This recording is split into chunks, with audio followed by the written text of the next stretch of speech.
por acompañarnos una vez más a esta nueva entrega de Pulso Nacional, su revista semanal de noticias. Agradecemos a los que nos siguen a través de BTV, Canal 36 y todas las frecuencias de cable a nivel nacional, y los que nos siguen también a través de las redes sociales como Pulso Nacional TV. Les invitamos a que se suscriban, le den a la campanita para recibir las notificaciones de todo el contenido de este y otros programas y las novedades que siempre tendremos para todos ustedes. Hoy tendremos un programa muy especial. Vamos a hacer comentarios y análisis sobre el discurso de rendición de cuentas presentado por el presidente Luis Abinader ante el Congreso Nacional en ocasión del 182 aniversario de la independencia de la República. Vamos a una pausa y regresamos de inmediato con el pulso de las noticias.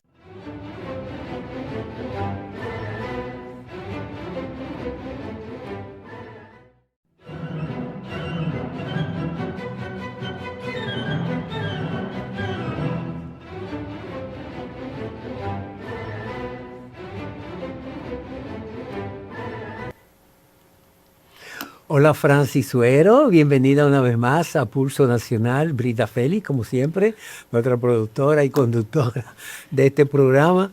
Bueno, hoy tenemos un programa especial, vamos a comentar la presentación de las memorias ante el Congreso Nacional realizada por el presidente Luis Abinader en ocasión del 182 aniversario de la independencia de la República y la sexta rendición de cuentas desde que asumió el poder en el año 2020. Y la segunda ya en el periodo 2024-2028. Así es. El presidente Abinader hizo una presentación bastante amplia de todo lo que fue la gestión de su gobierno. Más fue de una, 2 horas. Fue una presentación que duró 3 horas y unos minutos. Exacto, más de 3 horas. Hubo 12 ovaciones durante todo el periodo del discurso. Y centenares de ocasiones en que fue interrumpido con aplausos. Un escenario muy concurrido de muy funcionarios, emotivo, sí, invitados, el cuerpo diplomático y todas las instituciones representativas del poder político del país. En ese escenario el presidente pasó revista a todos los logros de su gobierno, pero más que eso hizo también énfasis en algunos temas centrales que fueron realmente definidos. Como hay una trayectoria ya en él y fue un compromiso de campaña, el presidente, y quizás sea la impronta de su gobierno, dejar una gestión diferenciada de los gobiernos anteriores, enmarcada en la transparencia.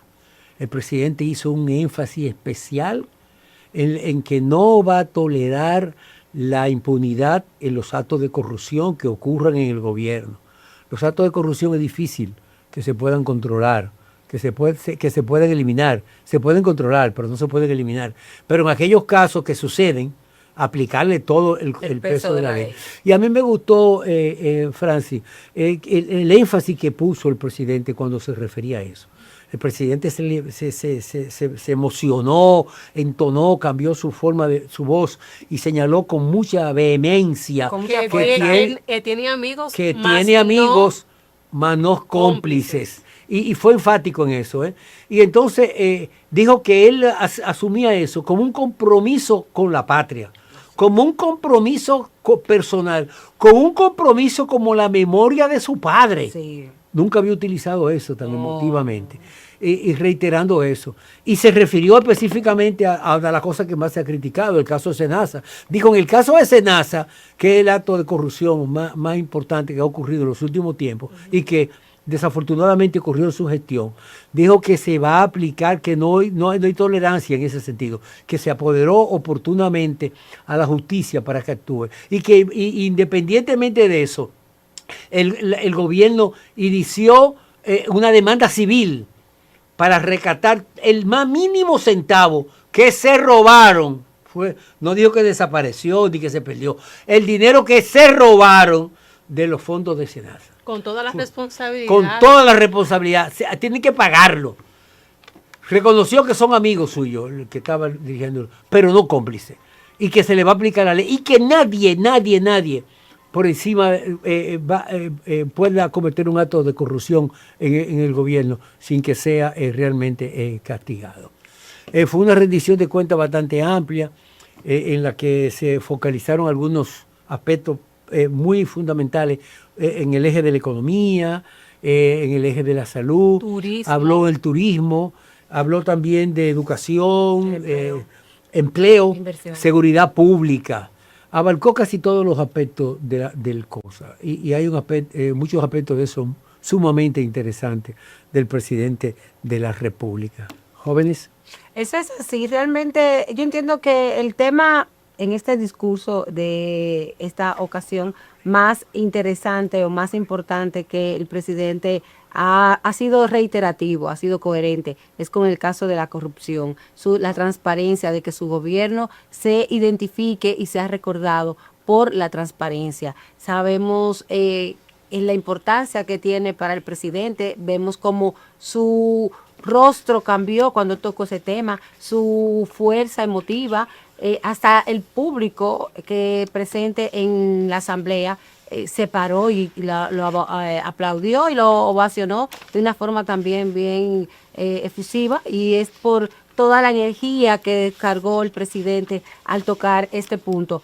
Realmente tocó el tema de SENASA por la importancia que ha tenido para la población, un caso neurálgico, donde estamos hablando de la salud, donde fueron afectados los más vulnerables, donde no se ha demostrado, no se ha hecho un estudio, pero tenemos mucho por ciento de seguridad de que personas, niños, ancianos, quizás perdieron la vida por no tener un procedimiento a tiempo, por haberle usado ya el uso de sus medicamentos o el uso de sus procedimientos. Y es que el tema de la salud es un tema de Estado, y el presidente ha sido muy enfático, lo ha mantenido, y una muestra de esto es esa fuerza que el presidente impregnó al tocar el tema de la corrupción administrativa. Y es que la corrupción administrativa, durante se mantenga, realmente no vamos a tener un país desarrollado, porque la corrupción arrastra todo o una gran parte del dinero que sirven para mejorar la educación, para mejorar la salud, para construir más hospitales, para mejorar la calidad de vida de cada ciudadano, más oportunidades para los jóvenes, más becas, universidades, etcétera, etcétera, etcétera. Pero algo importante que tenemos que destacar hoy, Brita y también Osvaldo, es que los temas, según el caso de cada una de las rendiciones de cuenta que el presidente ha tenido, ha sido enfático en puntos estratégicos. Recordemos que en el 2021, su primera rendición de cuenta, el presidente tocó los temas, fue más enfático en el tema de la salud, porque entró en un gobierno en medio de una pandemia. Otro tema importante fue la recuperación económica, porque veníamos arrastrando de que el país duró varios meses cerrado y teníamos un mundo, el mundo estaba totalmente aislado, se había parado el proceso económico, se había parado el país, el mundo. Y el presidente, cuando entró, vino con esa visión, con ese objetivo. Y el turismo fue la escalera para impulsar para poder volver a reactivar la economía. El primer país del mundo que logró abrirse al turismo. Destacando también, sobre todo, y excúsenme, que fue históricamente el primer gobierno en abrir el turismo, en habilitar los espacios de los aeropuertos para que se reincorporaran los vuelos entrada y salida.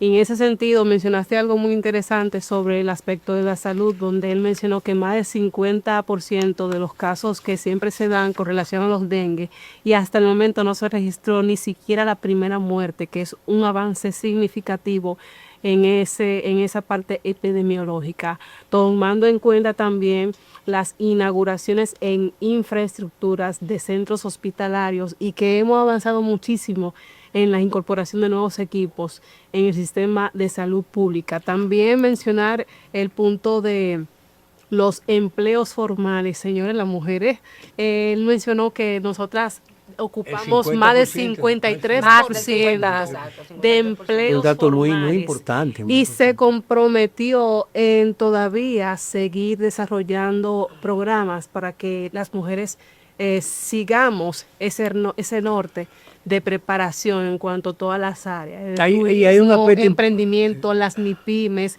con relación también a los programas que se desarrollan desde el Banco Central. Hay un aspecto importante que el presidente señalaba, era la resiliencia de la economía dominicana frente a esa aceleración global. Sí. Mientras en el mundo hay crisis, la economía dominicana ha tenido un sostenimiento sostenible, porque ha habido un control relativo de la inflación, una inflación muy bien controlada, menos de un 4%, una estabilidad monetaria, como se demostró ahora con la estabilidad monetaria, y además, sobre todo, un ambiente de inversión favorable para la inversión turística y para la inversión extranjera, inversión directa extranjera, que ha incrementado de una forma exponencial en el país. La expansión de los parques industriales, sí, de zona franca, en el sector productivo también, el fortalecimiento del clima de negocio, la confianza internacional, el reconocimiento que han hecho los organismos internacionales de medición, que han puesto a la República Dominicana en un posicionamiento privilegiado. Y en el caso de la inversión económica extranjera, dimensión directa de inversión, se ha multiplicado de una forma enorme, y se ha estabilizado mucho también el crecimiento macroeconómico, que ha permitido, como consecuencia de eso, que se aumente el poder adquisitivo y el empleo. En el aspecto de empleo establecimos un récord ya, más de 5 millones de empleos formales. Eso es un logro extraordinario. Más de 133,000 empleos nuevos solamente en el último año. Sí. Además, el presidente habló de los incrementos salariales, que fueron muy importantes. Sí, más de 1.4 millones de aumentos salariales, salario mínimo, que ha sido un logro en este gobierno exaltarlo, y que era un compromiso con la sociedad ante los diversos reclamos en diferentes sectores. O sea que hemos avanzado muchísimo y fue bastante gratificante escucharlo en este nuevo discurso. Además de él asegurar que elevaría el 50% de los empleos formales en los próximos años, en este gobierno que queda. Es importante también resaltar, mis compañeros, que en el aspecto económico, él viene desde el año 2022 hablando de sus discursos de rendiciones de cuentas, de la inversión, donde ha hecho de la política, una política de Estado, la captación de inversión de recursos, de inversiones extranjeras aquí en la República Dominicana, y eso ha ayudado bastante. También en la parte económica, las políticas implementadas por el sistema financiero, llámese el Banco Central, con la Asociación de Bancos Comerciales y otras entidades, el gobierno central, que también ha creado unos fondos a través del Promipyme, y otras entidades que tienen programas para la pequeña y mediana empresa, ha hecho que la economía se encuentre por lo menos estable y en creciendo. Porque tenemos que decir algo con la situación económica o la situación que vive el mundo de inestabilidad económica, de crisis, en medio de varios países en guerra, que eso lleva a que la economía de esos países y lo que están a su alrededor, tengan o lo que o que tengan algún trasiego, o sea, lo que viene siendo la exportación y la importación, sí, no importa el tipo de país donde se encuentre, de una forma u otra eso repercuta de forma negativa a los demás países del mundo. Y aún así, la República Dominicana se ha mantenido firme, ha mantenido una economía estable, está creciendo. No podemos decir que como en años anteriores está creciendo un 6%, un 5%, pero estamos creciendo y se está viendo, el empleo ha crecido, estos aumentos a los sueldos mínimos que el presidente ha hecho, desde el 2020 a la fecha, ya el presidente ha hecho 4 aumentos significativos, donde el sueldo mínimo ha tenido un crecimiento bastante considerado, y él lo dijo, que era un compromiso que él tenía personalmente con esta clase trabajadora. También faltan muchas cosas por hacer, como él mismo expresó. Se esperan que este aumento siga creciendo, el aumento a los salarios a la Policía Nacional, que es un punto también muy importante donde el presidente esos aumentos salariales, Francis, también ha incidido mucho en la estabilidad de la inflación, el control inflacionario. El gobierno también ha elevado el consolidado trabajando con la clase media en cuanto a crear una serie de incentivos para el establecimiento de emprendimiento y de nuevas medidas importantes. Vamos a una pausa y continuamos con este análisis sobre la presentación del presidente Luis Abinader.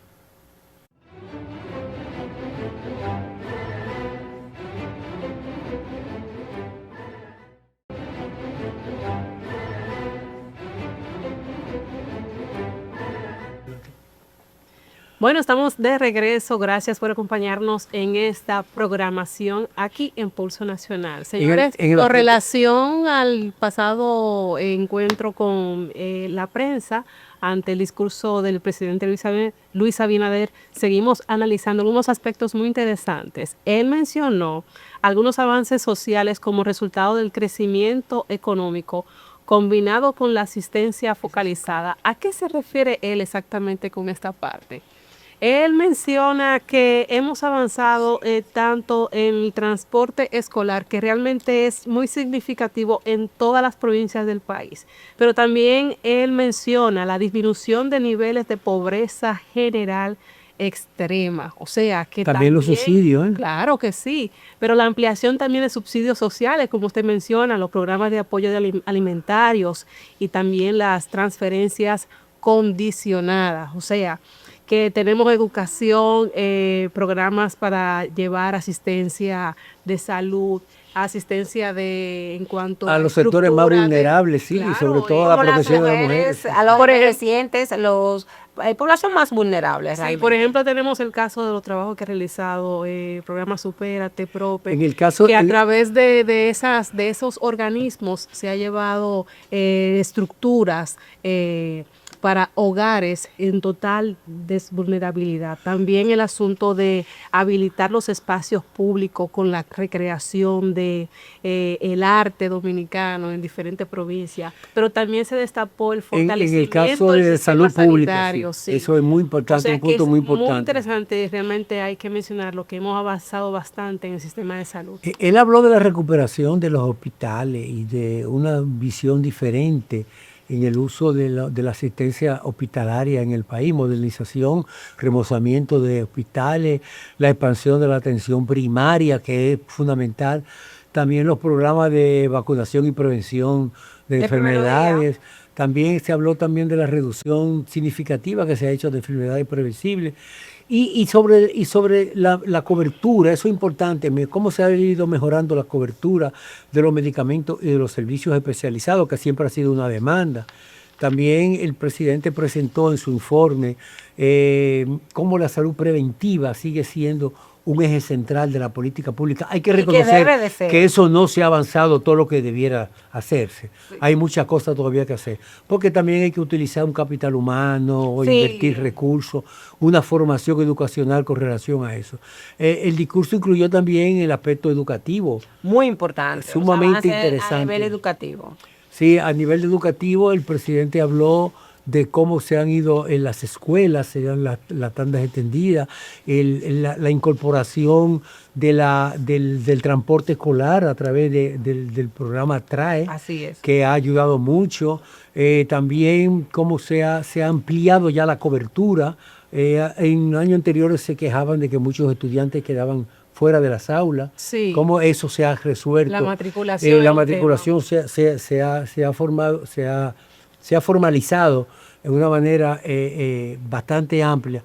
Y la ampliación de los cupos y avances importantes en la educación, que maneja el presupuesto más numeroso, más importante. Claro, el más importante. Se habló también de la formación técnico-profesional y ahí hizo un reconocimiento a Infotec. Dijo que de los 8 centros que sí que existían en el 2020.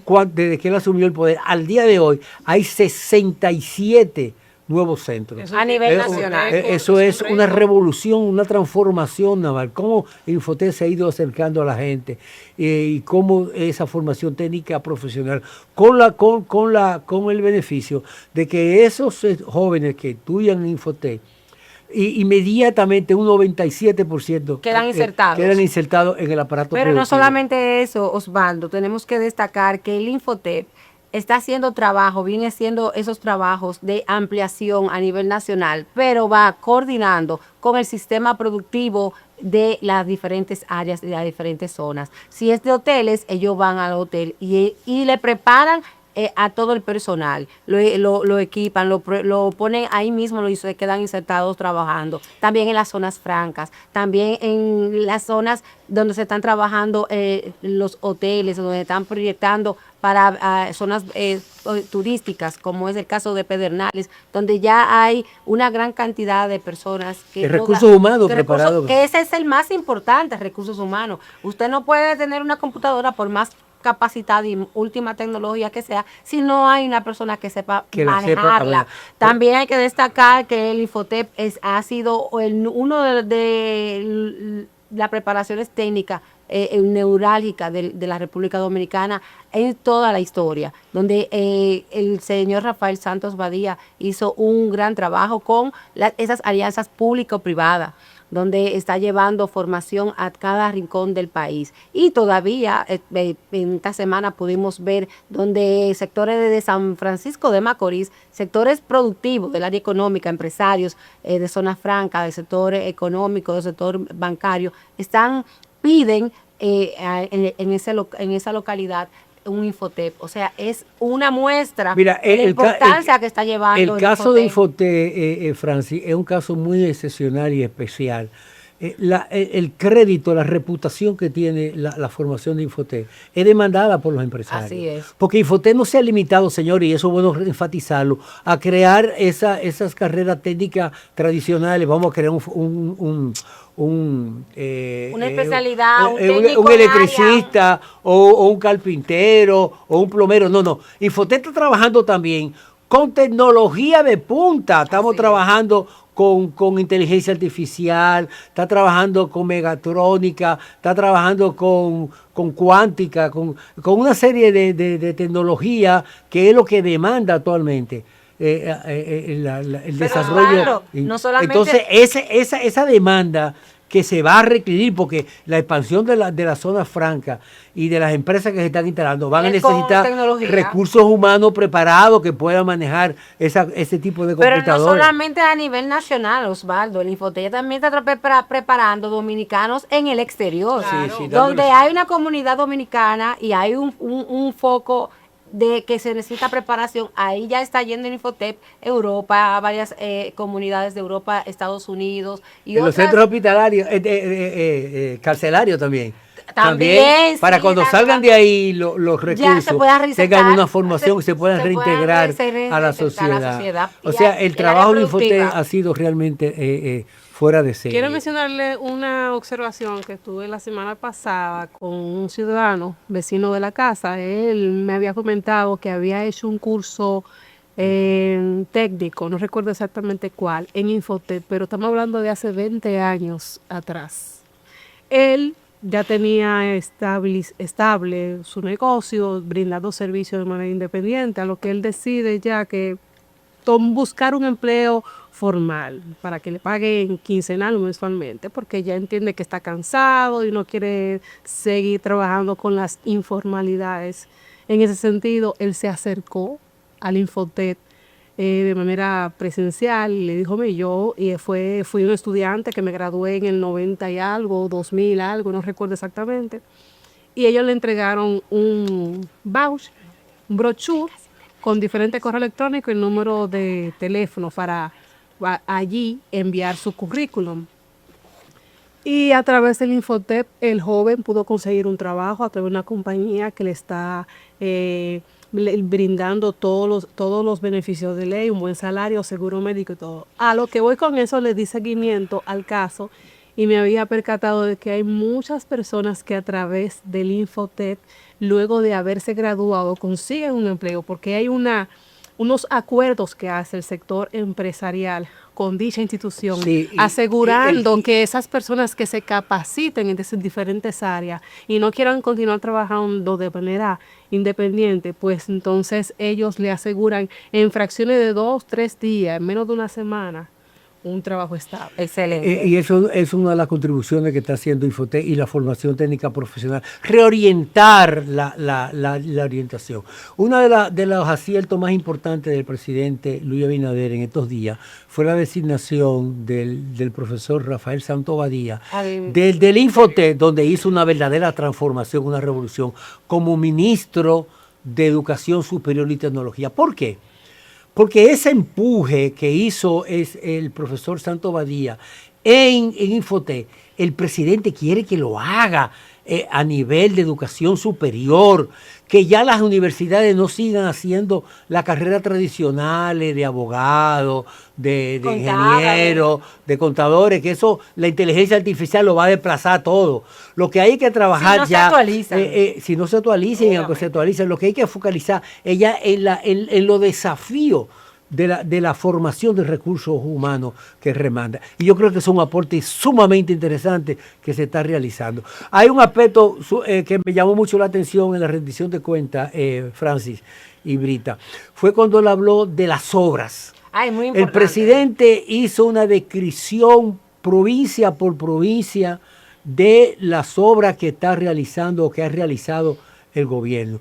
Y para mí fue una gran sorpresa, y yo supongo que para mucha gente, la cantidad inmensa de obras de trascendencia, de importancia que ha realizado el gobierno. Construcción de carreteras, ampliación de circunvalaciones, la expansión del servicio del metro, el sistema de transporte masivo en la ciudad de Santo Domingo. Pero me gustó esa descripción, provincia por provincia, desde la provincia más lejana. Por ejemplo, en el caso de Pedernales.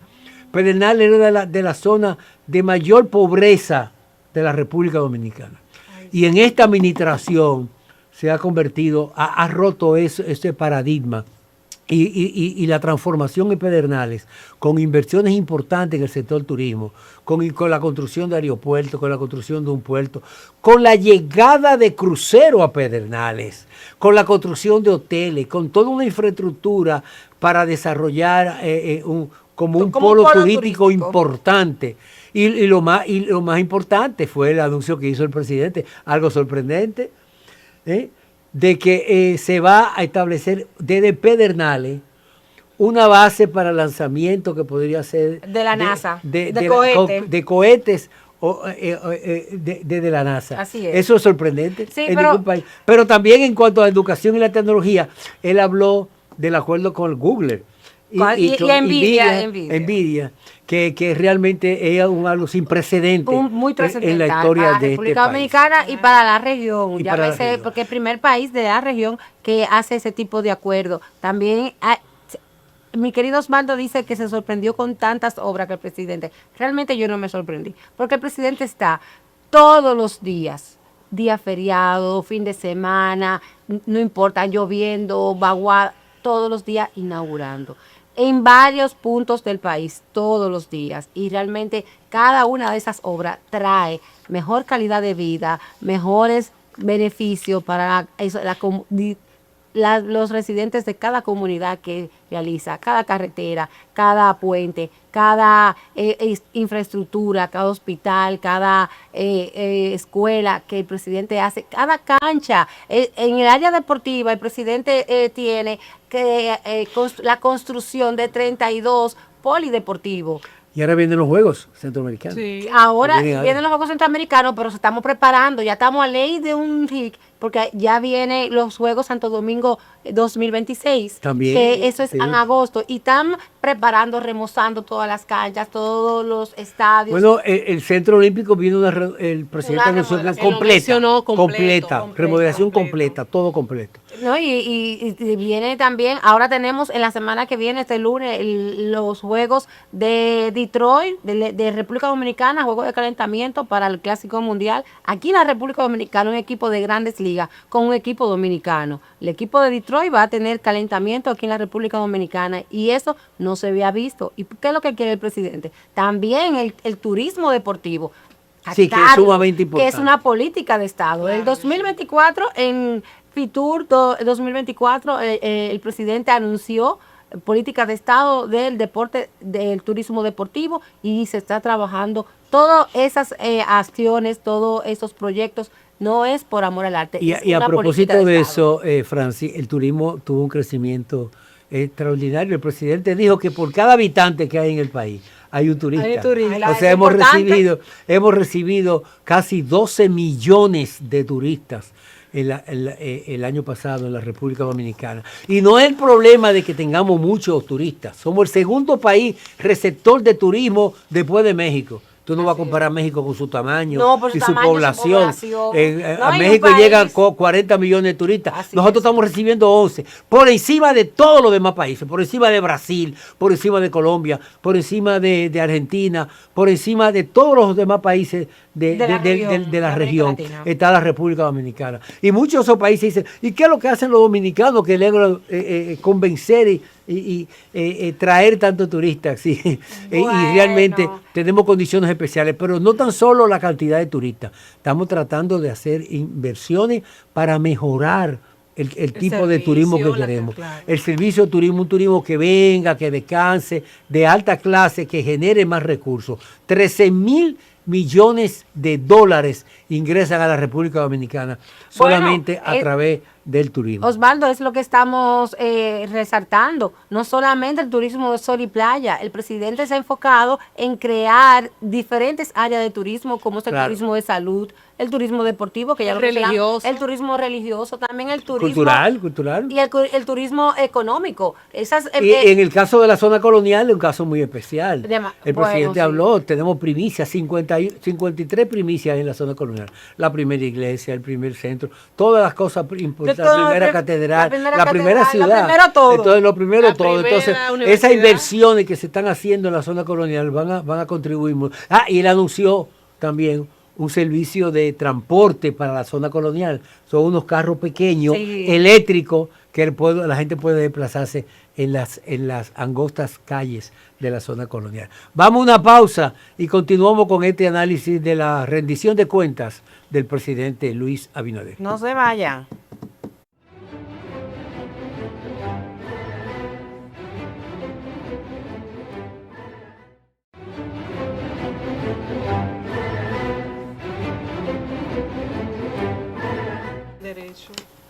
Continuamos con este programa especial analizando la presentación de memorias del presidente Luis Abinader. Corona.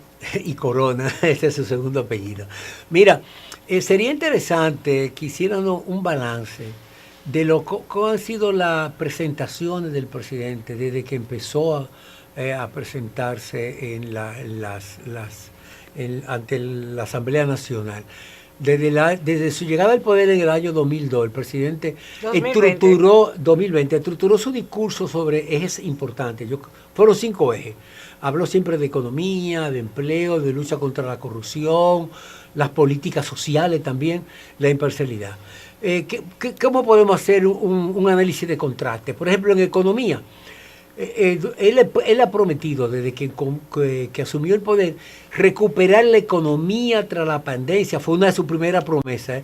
Establecer esa fue cumplida. La estabilidad macroeconómica, atraer la inversión extranjera, convertir al país en un hub logístico y productivo. ¿Qué ha logrado? Vamos con lo cumplido después. ¿Qué ha logrado? Un crecimiento récord de un 14%. En el 2021 a partir del post-rebote del COVID. También tuvo un crecimiento promedio superior al regional entre el 2021 y el 2024. Sí. Inversión directa extranjera por encima de 4,000 millones de dólares durante 3 años consecutivos.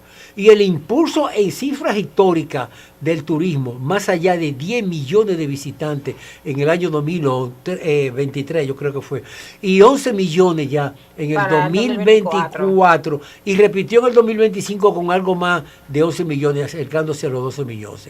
Entonces, el balance fue un cumplimiento alto de la estabilidad y atracción de inversión, que queda pendiente como un reto lograr una mayor diversificación productiva y reducir la informalidad.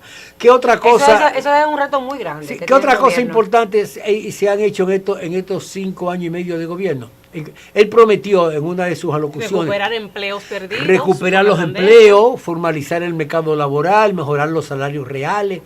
¿Y qué ha logrado? Bueno, más de 5 millones ocupados, es un récord histórico, creando en 5 años tanta cantidad de empleos formales. También la mayor participación femenina, como mencionó Brita, es cerca de más de un 53% de mujeres insertadas al sector público, privado, en todas las áreas laborales. También la micro, pequeña y mediana empresas, una de las mayores dirigen esas pequeñas empresas, las MIPYME, son mujeres. Y también frente a la inflación se tomaron medidas de mucha importancia. Otro eje importante, otra de las promesas hechas por el presidente de la República fue la reducción de la pobreza y una protección social. ¿Qué prometió? Disminuir la pobreza, fortaleciendo los programas sociales, y por también ejemplo, proteger a los más vulnerables ante las crisis internacionales. Ahora, ¿qué ha logrado de eso? Vamos a ver, ¿qué ha logrado? Bueno, él logró El 23%. generalizar, reducir en un 23% a 18% sobre la pobreza extrema, que bajó un 2.44%. Eso es un hecho histórico importante. También la ampliación de programas como Supérate, Bono Luz y Bono Gas. Y dentro de eso los balances, ¿cuáles? O los resultados medibles en reducción de pobreza. Entre ellos, reto estructural, movilidad social sostenida y reducción de desigualdad territorial. Es un punto muy importante. Sí, y uno de los tiene que trabajar desde el gobierno la desigualdad, porque tenemos que ser objetivos. La desigualdad social, aquí estamos divididos entre los pobres, clase media, media baja, clase media alta y clase alta. Entonces, esa desigualdad social, hay un abismo entre la clase media y la clase más vulnerable, lo más pobre. Entonces, ahí es que el presidente tiene que mucho se ha que mencionar, la mayoría de los más pobres están en los barrios, aquí en las principales ciudades, en los principales barrios de las principales ciudades del país y en las zonas fronterizas, que son las provincias más empobrecidas. Entonces, es un trabajo muy arduo que tiene el gobierno que trabajar. Uno de los pilares del presidente ha sido la transparencia y la lucha contra la corrupción. Él prometió cero impunidad, él prometió independencia del Ministerio Público. Y lo logró. Prometió fortalecimiento institucional. ¿Qué ha logrado de toda esa promesa? Bueno, los casos judiciales contra el funcionario y funcionarios de su administración han sido canalizados a la justicia. Hay una mayor puntuación en los indicadores de transparencia, reconocidos por organismos internacionales. También las reformas que ha hecho en la dirección de compras y contrataciones, que mantienen un control como antes no hacía posible.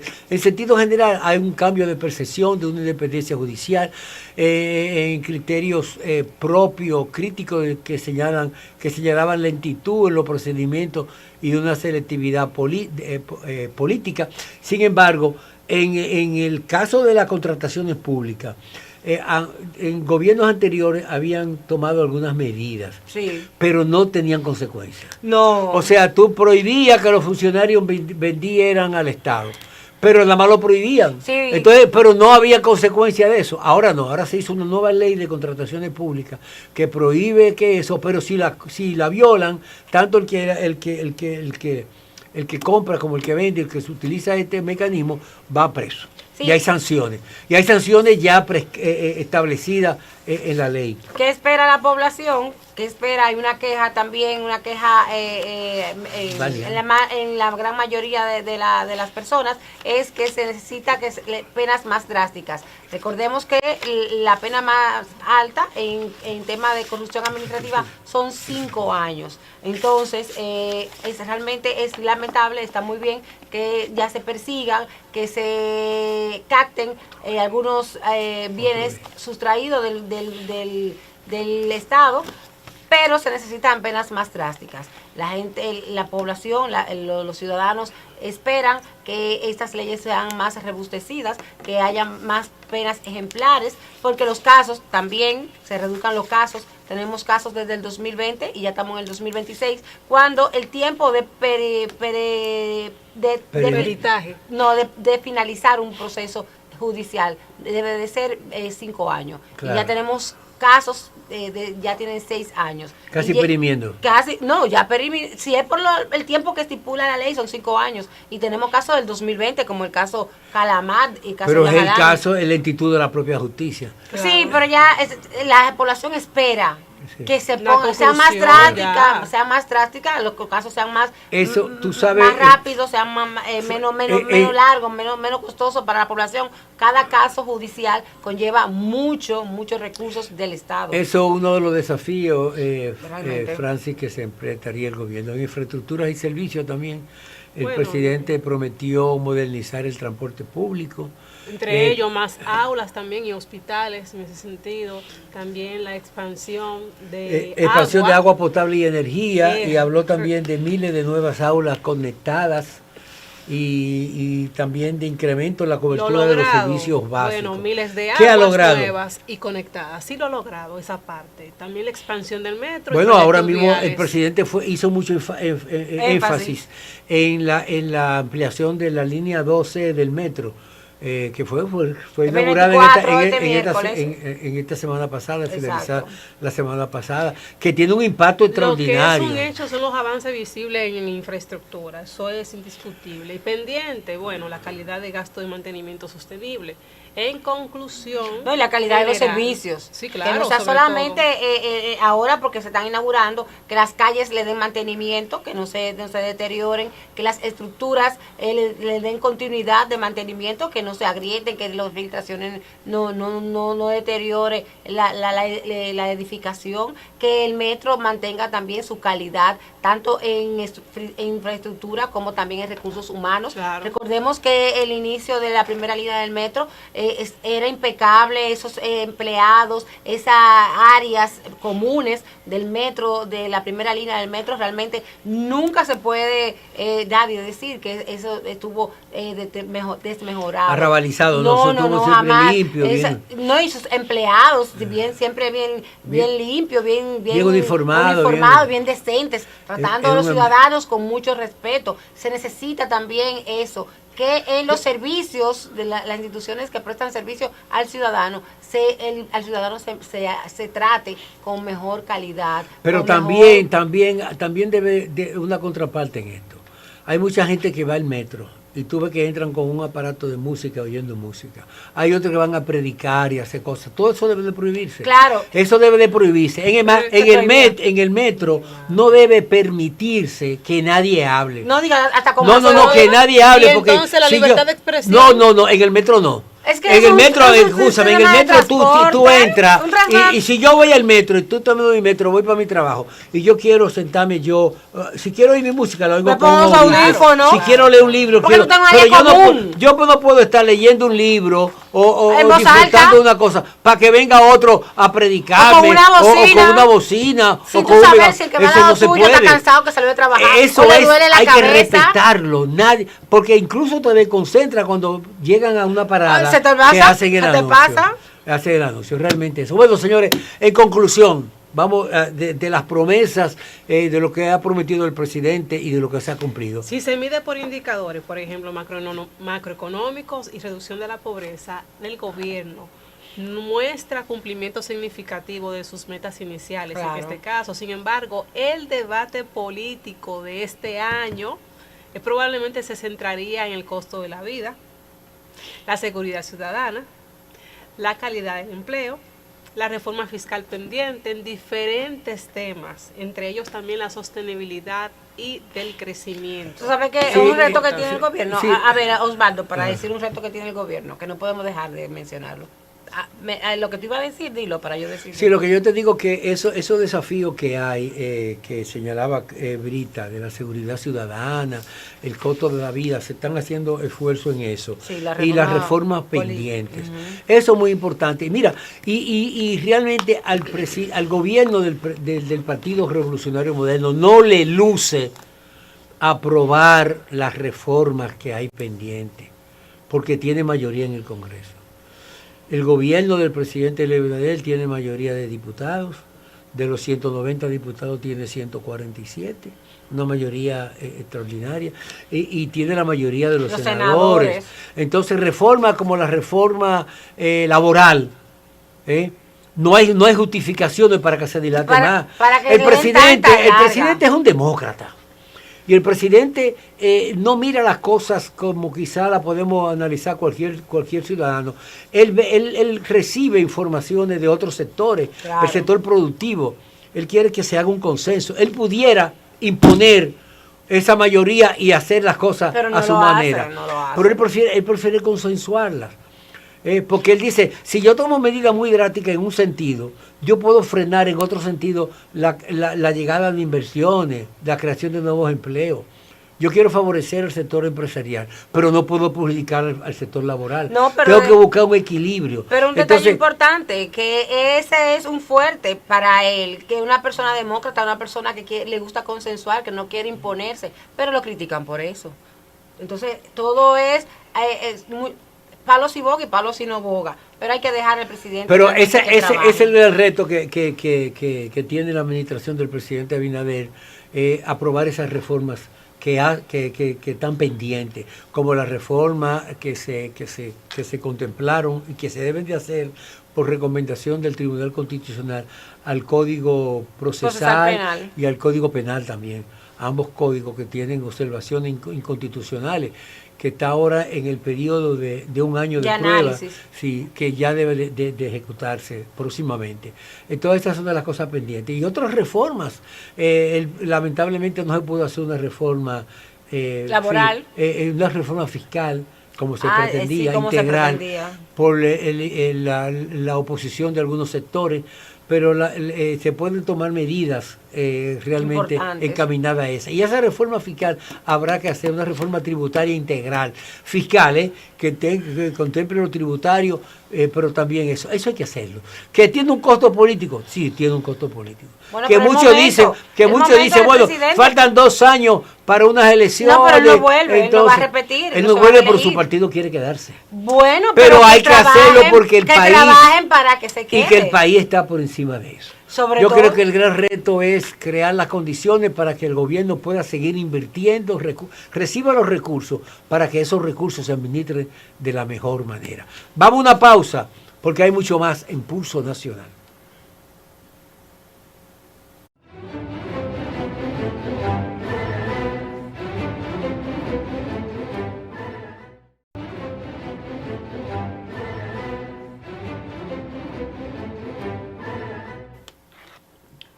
Hasta aquí nuestra participación de Pulso Nacional. Recordarles que estamos en todas las redes sociales como Pulso Nacional TV y en especial en YouTube, donde están ahí colocadas todas las entrevistas y análisis que realizamos para ustedes cada semana. Hasta la próxima. Bye. Bye. Bye bye.